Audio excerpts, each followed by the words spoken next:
I believed once I got into medical marijuana with a personal experience with my son, and then that led to my writing the book, Marijuana, the Forbidden Medicine.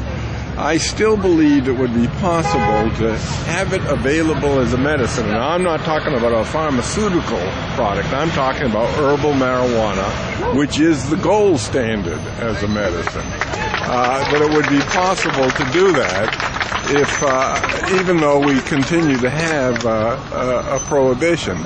I'm now convinced that that's just not true. I used to believe if we could just get it moved from Schedule 1 to Schedule 2, we would then be able to do the clinical studies and demonstrate how useful it is in so many different symptoms and syndromes, and that it would establish itself as clearly the least toxic substance that one can use as a medicine for many of these symptoms and syndromes.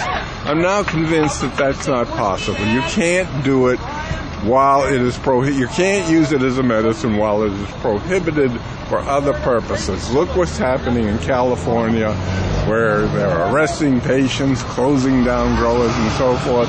It just won't work.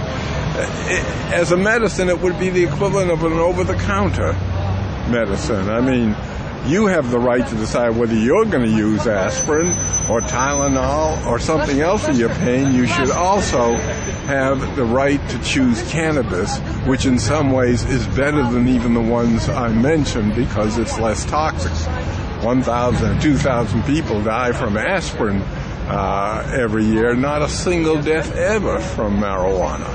And it would allow patients to titrate their own doses, which is a phenomenon which is just underappreciated. Because when your doctor arbitrarily says, take 2 aspirin, he doesn't know what the dose, what dose you really need. You as a patient can titrate it just to the point where you get rid of the nausea, or you get rid of your headache, or your cramping from Crohn's disease goes away, or you regain your appetite with it. You can do that. A doctor can't do that. He can't tell you what to do. You can do it. So, just as its renaissance as a medicine began, it began with the people. These anecdotal accounts come with the people. It is a people's medicine. It will always be a people's medicine. Now, I don't for a minute believe that the pharmaceutical industry can come up with some things which are superior in some ways. But it has to be tested. They have to prove that it's superior to the leaf, to herbal marijuana.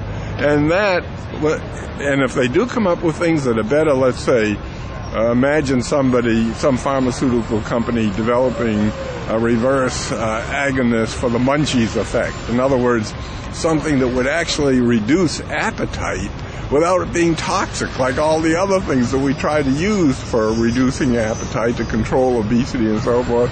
Now, if somebody could do that, they would make a fortune, that pharmaceutical company. No problem with that.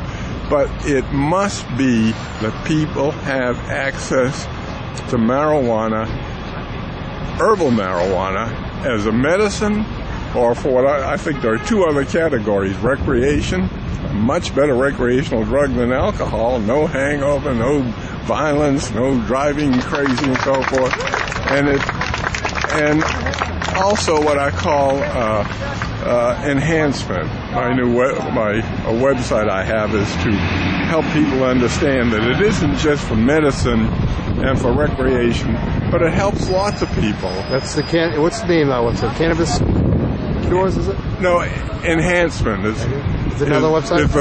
It's marijuana-uses.com. And it's essays from people like Carl Sagan wrote an essay on how useful it is to him in his writing. Allen Ginn, lots of people you've never heard of just write in, I'm a musician, I use it, so forth and so on. Because that's a real use for it. I think young people who are more interested in partying don't get into that. But and I think it takes some experience with it, you can find that it may enhance certain personal capacities. in a way nothing else has done. Thank you very much. Enough? How do you think they received you today, your testimony? How do you feel about the committee? Well, I think the committee was really a little indifferent that I emphasized the medical aspects, but I think it's important that people realize you can't fool around anymore. Proposition 216 was very important in 215 in 1996, but that's just tinkering with it. Ultimately, if you're really going to let people explore the full medical potential of this, you can't have a state saying you can only use it for debilitating disease, and you've got to let them explore and let them consult with people who know that it is useful for things as improbable as premenstrual symptoms. Women, since Queen Victoria, as I told the committee, have used it for that, and even for things like intractable hiccups. There are people who find, I'm getting to sort of the far end of these things, but the point is, it's a remarkably versatile medicine. And since I always, as a physician, I always said to my patient, look, I don't know if it will help with your ulcerative colitis. There hasn't been enough anecdotal evidence that I can get my hands on. Some yes, some no.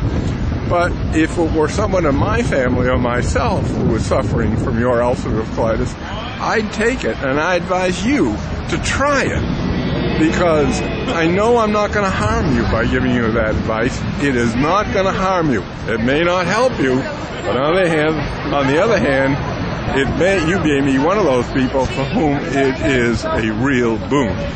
And so I think it's very easy to advise people on cannabis. You're not going to get them into trouble.